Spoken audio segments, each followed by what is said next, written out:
Welcome back to Madam Across the New Horizons. I'm Dear Darling. I shall see what's going on a lovely island of Fawnhollow today, where any other YouTube creators out there who uses Kevin MacLeod, I suppose, as not stock music, as like backing music, and then uses license, get a very scary, well, not, I guess not that scary, because it's not like my livelihood it depends on this channel or anything. It's a rather interesting email, I suppose, where it was just like, YouTube has deleted your content. Because I'm going to tell you that story now, I suppose, if you are not someone who uses Kevin MacLeod or makes videos or, you know, had this happen to him. But after the break, I suppose. Good evening, everyone. Right now in Fawnhallow, it's 8:15 PM on Tuesday, July 25th, 2023. But yeah, basically, I opened up my email. And it was just like, YouTube has deleted some of your content. I can actually get the actual email up here, you know. And, you know, I was like, what? Why? And I'm like, I don't even know what could have... Oh, sorry, YouTube has removed your content. And I was like, I don't even know what possibly could have been, like, offensive enough to been removed. And I looked at it, and it was like, Bug Snacks thumbnail art time-lapse. And I was like, what? Why would you remove this? And I was like, it's probably like a licensing issue or something. Like maybe that was back in the day when I didn't like use a proper license or something, which is I don't think has any other cases. I'm pretty sure I put the credit and license in all of the descriptions, and I was like, maybe, you know, whoever owned it was just like, hey, you know, I don't like this. Maybe it's a copyright troll. But turns out it's just something which is just like a false flag, a false positive. But basically, it was just like, hey, you are, hold on, it says that you are violating with spam, deceptive practices, and scams policy. And I was like, that is interesting. I don't know what happened. Actually, my first thought was like, I saw it and I was like, the URL was the film license, standard license from Kevin MacLeod's music. And I was like, okay, maybe he got like hacked or something, got a hostile taken over by at some point, and then like been replaced with like some crypto mining site or something through that thing, and now it's been flagged by YouTube. Maybe, I don't know. But then amusingly, you know, or not amusingly, but you know, I think it's Kevin MacLeod. I should actually check this, but he's very sort of quick on the draw. Where if you follow that URL to be like, what's wrong with this URL? But immediately at the top they're saying there's problems with YouTube, and here's the problems. You know, when I clicked on it, it was a little bit different. It was just immediately his thing being like, hey, you know, something's going on with YouTube. It's not me, you know, it's not you. This thing isn't fraudulent. This link isn't spam. So it's not Kevin MacLeod. It's Sasha Ende. I thought this was Kevin MacLeod, or maybe the music is Kevin MacLeod I used. I don't remember. I thought this was Kevin MacLeod music. I don't know. Anyway, when you try and appeal the deletion, well, for one, the video is not actually deleted. You can go look yourself. But Bug Snacks Thumbnail art time lapse is still up. But if you try and appeal it, it doesn't work. It just like says there's nothing to appeal. So, you know, I bet someone, you know, got a little bit, did a little bit of an update to whatever system. Accidentally, this one got flagged, and unfortunately, for YouTube, this one is a very popular licensing. Oh, it's Kevin MacLeod. I guess this the licensing company is the one who responded to this. And unfortunately, I suppose for YouTube is that the link which was affected is some reasonably popular company, I'd imagine, who a lot of people tend to use their music probably for stock music or whatever. Yeah, I forgot what I was going to say about this. And that basically means that I suppose on the benefit is it's gotten a lot of attention. And I don't know what's going on with that entire thing. It's not really, I suppose, my place in the legal, I suppose, aspects of it is not something I know anything about, but hopefully they're going to get it sorted. But as it seems is I am entirely unaffected except for the email, which made me go, huh? But it is interesting, you know. I mean, these sort of mistakes happen in any sort of tech industry. Of course, you know, that I've seen it, I suppose.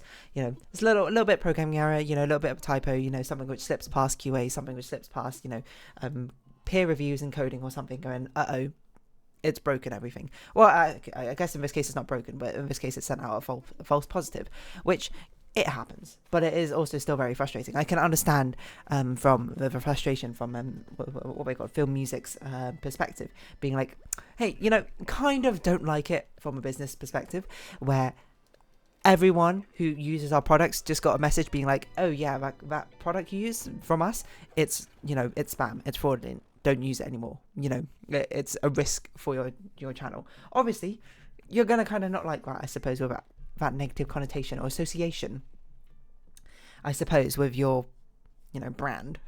So I certainly understand the frustration of it. And from what I understand, YouTube is being very slow to, you know, respond to this, as YouTube sometimes is, full stop, I suppose, to do. But yeah, you know, I mean, it brings up an interesting issue of like copyright, I suppose, and licensing, because especially in this day and age, if you actually think about it, like, I'm pretty sure video games are not, I'm not sure video gameplays should be, is like covered under like Creative Commons license or whatever agreement. Because if you think about it, you take, let's say, it's just like video game is like a very, maybe the only media which this applies to, but you take, let's say, you know, a really, you know, Taylor Swift's new album, you upload the entire thing to YouTube, you're going to get copyright struck, you're going to get taken down like immediately. You upload like the entirety of, I don't know, what's the most recent movie that came out, like Barbie, I suppose, or Oppenheimer, to YouTube, you're going to get copyright struck, you're going to get banned, you're going to get taken down immediately. But for video games, you can like upload gameplay, I suppose, of a most recent game, which I don't know what the biggest release that came out recently is. I can only think God of War, but that came out ages ago, so I don't know what that came to mind. But you play the most recent, I don't know, game or whatever. Let's pretend it's God of War. Got the newest God of War or something. You upload an entire Let's Play of it. You're not going to get taken down. In fact, you can actually make money off of it, which is the wildest thing. It's like only video gaming, which I suppose, or maybe not only video gaming, which has that niche. And I suppose this is probably where you jump in being like, hey there, darling, it's because of, you know, it's kind of different when you're doing a Let's Play, is because technically what you're doing is you're taking a media property, you're commentating over it, you're like, I'm not sure if you're riffing off it necessarily. It's a bit of a different case. I'm uploading just the raw files to commentating over it, you know. I'm not saying it makes it yours intellectually, property wise, no, of course not. I'm not saying you're saying it as a straw man. Because that's ridiculous. Otherwise, you could just be like, oh, you know, here's a Mona Lisa. Look, I don't know, I've painted one line on it. I guess it's, you know, mine now or something. That's not really how copyright, I suppose, ends up working. But the thing is, you can upload, like, no commentary gameplay. I suppose then you argue because gameplays are an interactive experience. You know, me moving my character like this makes it not really my own gameplay, but it's like me creating something using the video game as a medium, as a program, right? You know, you could say, I'm playing Animal Crossing, you know, why doesn't Nintendo, you know, sue me? Well, I don't know why they'd sue me. They'd probably just like ban my channel or something, or take me down because, hey, I'm playing, you know, I don't own, you know, the rights to Animal Crossing. I don't necessarily own the rights to stream it or anything. Why don't I get taken down? And I suppose you could argue, well, it's because, you know, I'm playing not just Animal Crossing, but I'm playing Fawnhollow Animal Crossing. I'm playing Dear Darling's version of Animal Crossing. Animal Crossing is just kind of like a software, you know, I'm using to make these video game Let's Plays. You know, the same way you might be like, hey, you're not going to, you know, it's not like Ableton's going to ban you if you stream using Ableton Live and you make some music. Like, are they? Well, I mean, maybe. I don't really know how litigious Ableton is, but I don't imagine they would. You could take that route and argue that. I don't know necessarily how much legal ground that holds, so I wouldn't like use that as a basis in court. But it is the sort of thing where it's interesting. What had a Scorpion? Where it's just like, wow, you can just like stream video games and like people don't care. I guess it's gotten to the point because video game, but probably because when YouTube started is when video games was still. I'm not going to say it's a new thing, because video games very much started back in like 1970s, right? Is that when Pong started, or 60s? I can't remember. But it wasn't, I suppose, until when YouTube started that, you know, it was even really all that possible, I suppose, to make Let's Plays in the first place. I suppose movies and film, TV, music has been out for a huge amount of time. There are copyright laws, I suppose, around playing it and re-uploading it is probably quite much more rigorous compared to video games, where it's probably what it is a lot of developers are just turning a blind eye, because as it turns out, a lot of the people who play video games also like to probably consume, you know, videos, especially back in the early days of like YouTube and that sort of thing. So I assume it was mutually beneficial, because it's kind of like, I'm not going to say it's the same as free advertising, because it's not exactly the same. But if you think about it, like the games you play, how many other games have you bought because you watched someone play it, or you saw someone play it? You know, It's probably considerably higher than other things. Because with video games, seeing someone play a video game doesn't necessarily mean you've gotten the experience of it. If I see someone play like The Binding of Isaac or something, it's not like I'm getting the full experience of actually playing it. Playing it and watching it is two different things compared to like movies, where watching the movie through uploaded like illegal stream or something versus watching it like in the cinema is a different experience. If I were to theoretically watch it like on on an uploaded YouTube video or something, I'm not going to go and be like, oh, that wasn't the full experience, I need to go watch it in the cinema. Very few movies I think will fall under the category. They had to be very like large cinematic pieces, like on IMAX or something, I'd imagine, for it to fall under that category. And the same thing with music. I mean, if you listen to it on YouTube, are you going to really go out and buy the CD or the album for it? If you could just watch it on YouTube. In fact, music even has it worse because it's like infinitely more convenient, I suppose, to like listen to it on YouTube. The thing you lose is definitely compression quality, but for the average person, that doesn't matter. I'm going to be honest. It feels like a lot more tedious, I suppose. Like YouTube, type in the song you want, click play, that's it. While at least back in the day with CDs, and to get a CD player, you had to get it out, you had to make sure you go to the actual track. Is even worse with cassettes, because you had to make sure the cassettes rewound and that sort of thing. And you might be like, you're a bit too young to be listening to music on cassettes, and I'll be like, yeah, I kind of was, but we still had some. Yeah, I guess that's kind of a distinction. So you get the full experience of a media property, I suppose, by watching it, with those media properties by watching it, but you don't really with video games.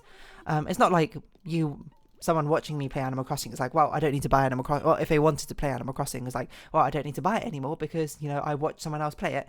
I've gotten the full experience of like making my own island. Because no, you haven't. So it was like a bit more aggressive than I intended. But you haven't, like it's the whole point, I suppose, is a personalization, not personalization. Well, yeah, I mean, yes, personalization, but the personal aspect, I suppose, of having your own island in the first place. It's not something which is like you can get through osmosis by watching someone else, right? At least that's my opinion. So maybe that's why there's sort of like a secret handshake done between content creators and video game developers in the first place. Because especially, I'd imagine, if you were like an indie game developer, the best thing which could probably happen to you advertising wise is you spend very little on marketing, on advertising or whatever, and then like Markiplier or like, I don't know if PewDiePie's even making videos, but like who else is really like really really big? I don't even know who people watch, like what's that streamer called? XQC, or like whoever like these really massive streamers are, pick up your video game and play it for like an hour or something on stream. Like that's probably the best thing which could like ever happen, I'd imagine. Like you'd probably be like, yes, this is it, this is like the breakout. Like, because even if like the turnover rate, I suppose, of people who see the game and people who purchase it is like small, like they get a huge amount of viewers, like even if the turnover rate is like 0.1%, then like 1 in 1,000 people like buy it, but like these people pull like millions of views on their videos, right? That's still a pretty high conversion rate. Probably 0.1%, I'd imagine, is probably too high, but I don't really know. I mean, that's why that sponsored things, I mean, I guess that's kind of, anything goes to show how the industries, I suppose, actually benefit off this. Because if they didn't benefit off this, they would have cracked down on it like super fast. I feel like in early days of YouTube, they did. Like Nintendo were especially like, you don't play our games, don't upload our games, and you'll never make any money off of them. We own everything you upload.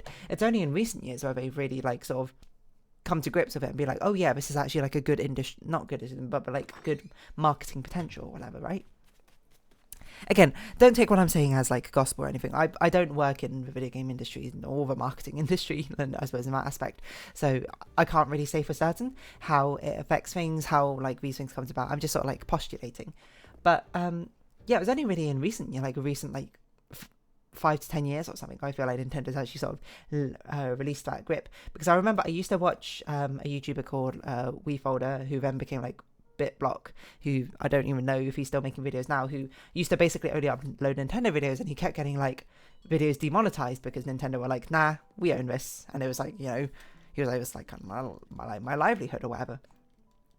like making these reviews or whatever, or making these gameplay videos and trailers and stuff like for these video games. So it's interesting how it's a bit of a symbiotic relationship in this media property, and only this media property is it. But I guess it's a sort of by the nature of interactive things. I think there's a lot of other interactive things where also, you know, probably are fine with it. Like I'm trying to think of something like, what is an activity which, like, I don't know. I mean, I was gonna say Dungeons and Dragons, I guess, like, or some sort of like tabletop role playing. You know, you go watch Critical Role. I don't think people are like, well, I don't need to play like Dungeons and Dragons now. I don't need to like buy the handbooks or whatever, or buy the game systems, or buy some dice now because I've watched someone else play it. It kind of makes you go, I want to like partake in that, right? Because of the interactive nature. I'd assume. So yeah, I mean, there's a lot of theories, I suppose, why video gaming and, you know, streaming and stuff that goes hand in hand, rather than, you know, like watching movies and TV shows, which is something which is like cracked down upon immediately. Because there's the thing where, like, I know you get like these Twitch bounties or whatever for like actually streaming like the first episode of like a TV show or something, and people could watch as well, but you could only like watch along if you watch along if you lived in the right country, you know, because of licensing agreements, and like had Amazon Prime or something, I don't know. Which does make things, of course, a bit more awkward, but it's sort of just like it's like baby steps, you know, it's not rush it, because I don't know if there's necessarily a lot of potential there. I feel like there's some potential there, like marketing opportunities. I mean, if anything goes to show, I can talk anecdotally how I subscribed to Dropout. Is because they uploaded some of the episodes and a lot of their like clips, I suppose, to YouTube, which got me watching and being like, hey, this seems kind of cool. But I was like, okay, well, now I've consumed the stuff they've given me. Now I want more. Well, the only way I can get more is, you know, actually paying for their product. And that's how they get you in hook, line, and sinker. I suppose that's kind of like the approach that these like consumable media properties need to take. Because again, you know, if they uploaded all their like episodes, I suppose, to the YouTube channel or whatever, the only way they can make money would be through raw advertising alone, which, you know, might be a lot, might be not be. But it'd be the sort of thing, if I watched all their episodes, then, you know, I wouldn't have the feel, the need, the desire to go and like subscribe to their streaming service, because I'll be like, I've watched all their videos and I can go watch them at any time, right? Probably. I don't really know. That's my assumption, I suppose. So yeah, and I don't really know where I was going with this. Licensing agreements? License? I don't know. I closed the YouTube email now. Yeah, like a license? I don't know. Because I remember, I can't remember which game I played, but it was one of them from Devolver Digital. They had a thing where you could actually get a license, being like, from Devolver Digital, being like, hey, you know, I approve Dear Darling to play and stream this game. I think it was Death's Door, I'm not sure. Was it Death's Door? I don't know. But it's interesting how it's just sort of like taken off, I suppose. You know, the fact is, it's its own industry now. Isn't it? I mean, I suppose you could say music also now has that, but it's not music of just literally uploading it. It's like you can sing your own musical cover or something, or you can like play it on like your own instrument or that sort of thing. Well, you don't own the intellectual property, I suppose, of that song. You do own your playing of it, so you can still make money off of it. I don't know what the movie equivalent of that would be. I guess you'd have to re-record your own movie and just react it, which I guess means you wouldn't own the rights to the screenplay, but you would own the rights to your own recreation of it. Like, I don't know if that falls under parody laws or whatever, because there's things which are safe from it in general, which is like parody laws and critic laws or something, right? Whereas like if you're doing like a critical review or something, or if you're or maybe instructional might also be under there, I can't remember, or if you're doing a parody or something, you're like safe on like intellectual property rights or something like that. I don't really know. Don't quote me on that. I'm not a lawyer. I'm like the furthest thing from a lawyer. Well, okay, it's not even definitively true, if I'm going to be honest. But I don't know the laws regarding this, but it's interesting to think about, you know, basically the fact that video gaming actually is a media property which managed to make its own category and mainstay, I suppose, on YouTube. Don't you think? Anywho, I'm going to round this episode off here. So if you have been watching, thank you very much. It's been Animal Crossing New Horizons. I've been Dear Darling. Likes, comments, subscription, shares, greatly appreciated. Twitter, Discord down below. Hope we see each other again, but for now, it's our farewell. So until next time, bye bye for now.